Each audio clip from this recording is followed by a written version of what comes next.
Nah, hari ini saya mau bicara soal pembuktian. Apa sih buktinya bahwa Alkitab itu benar-benar benar, ya?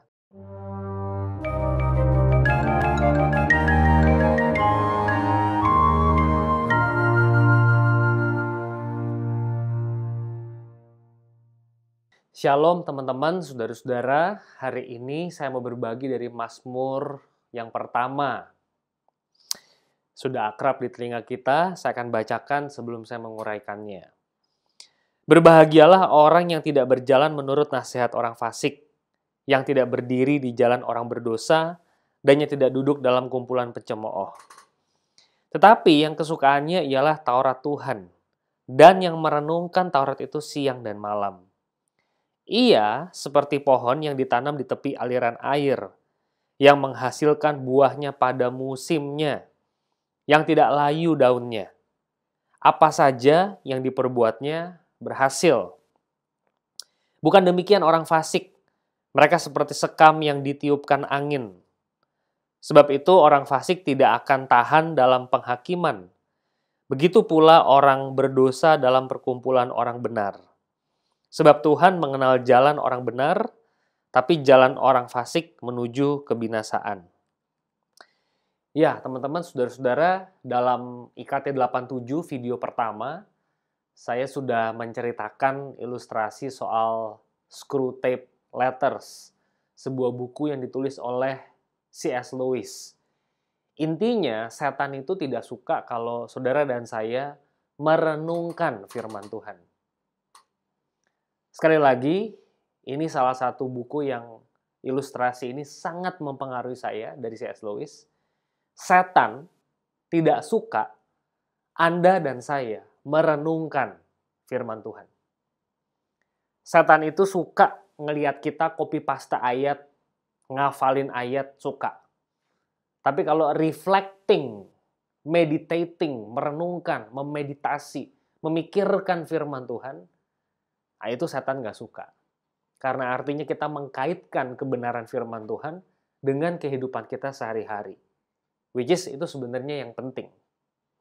Nah, teman-teman, saudara-saudara, kalau kita lihat di Mazmur pasal yang pertama, saya melihat secara proposisional ada 3 premis di sini.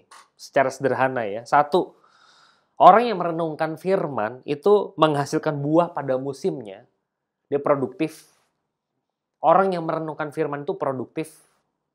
Yang kedua, dia tidak layu daunnya. Saya bisa sampaikan dia durable, stabil gitu, nggak layu. Yang ketiga, apa saja yang diperbuatnya itu berhasil.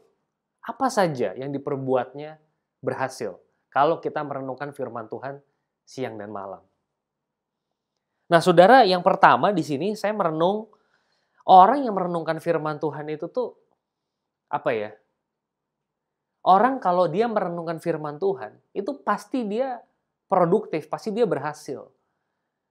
Kalimat itu adalah kalimat kebenaran objektif. Orang yang merenungkan firman Tuhan pasti begini, pasti.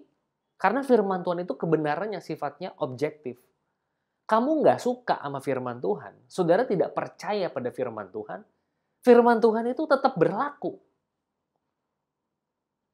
Sekali lagi, saudara nggak percaya pada Alkitab sebagai firman Allah, nggak apa-apa. Alkitab itu tetap adalah firman Allah. Dia kebenaran. Makanya orang kalau merenungkan itu, dia diberkati. Sebab ini buku kebenaran. Menurut saya, keyakinan iman saya, ini buku objektif. Ibaratnya kayak gini loh, kayak hukum gravitasi deh. Saudara nggak percaya hukum gravitasi, nggak apa-apa. Saudara tetap bisa hidup kok, normal, nggak apa-apa. Tapi saudara akan jatuh dari lantai 2. Nggak ada orang bisa melawan hukum gravitasi. Even orang itu nggak percaya, gue nggak percaya hukum gravitasi, nggak apa-apa. Tapi hukum itu tetap benar, tetap ada, tetap eksis. Nah itu tuh yang saya lihat dari firman Tuhan. Firman Tuhan itu buku kebenaran. Saudara nggak percaya, dia tetap benar. Nah hari ini saya mau bicara soal pembuktian, evidence.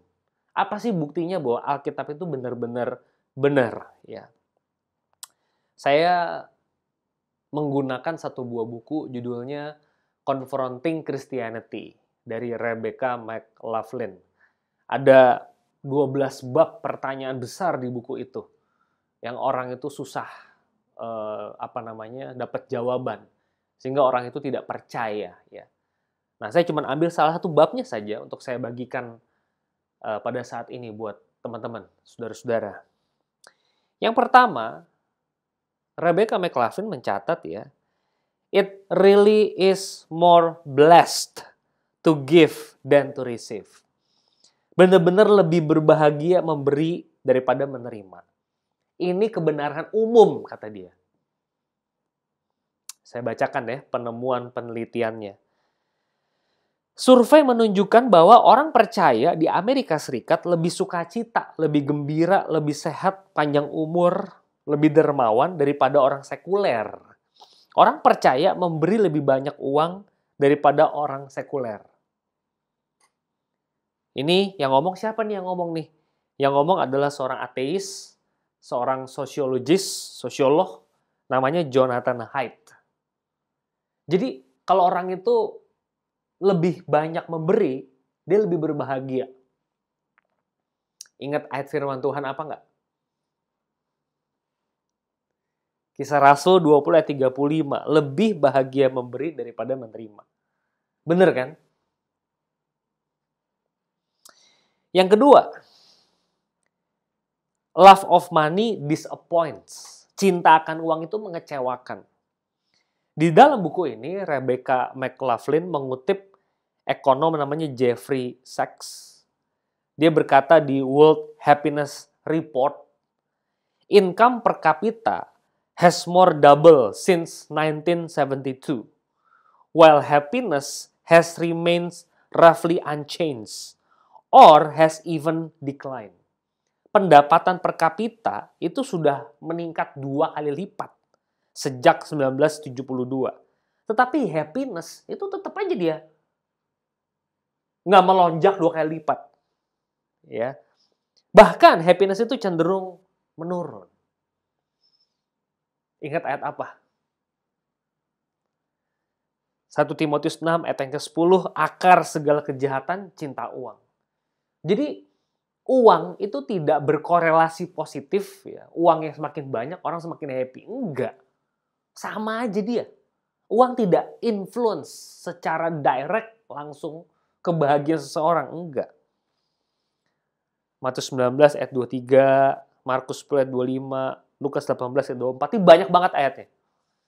Jadi cinta akan uang itu tidak serta-merta membahagiakan. Enggak. Cinta akan uang itu justru mengecewakan. Orang yang cinta akan uang itu justru banyak kecewanya. 2. Yang ketiga, work works when it's a calling. Pekerjaan itu berfungsi dengan baik kalau itu adalah sebuah panggilan. Kalau pekerjaan kita itu cuma demi pekerjaan, itu melelahkan, capek. Di sini, Rebecca mengutip seorang profesor psikologi dari Universitas Pennsylvania. Saya tidak kutip statementnya, tapi dia menyatakan bahwa orang yang bekerja sebagai panggilan itu justru menggembirakan. Dia bekerjanya tuh enak gitu, menyenangkan. Ya. Di sini Rebecca McLaughlin menggunakan 3 buah ilustrasi, 3 kalimat begini. Yang pertama, ada orang lagi kerja nih ceritanya. Lagi ngapain? Orang pertama, saya lagi meletakkan batu bata. Orang kedua, saya lagi bangun gereja.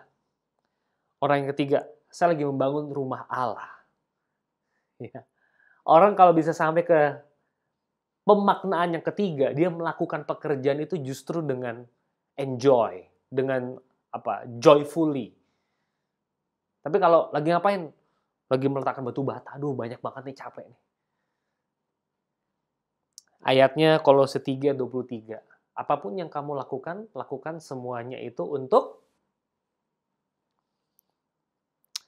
Yang keempat, we can really be happy in all circumstances. kata Rebecca McLaughlin. Dia mengutip, kali ini dia mengutip profesor psikologi namanya Daniel Gilbert, bicara soal psikologi immune system. Di sini ada kutipan lagi, ya, ini sumber kedua, teman-teman.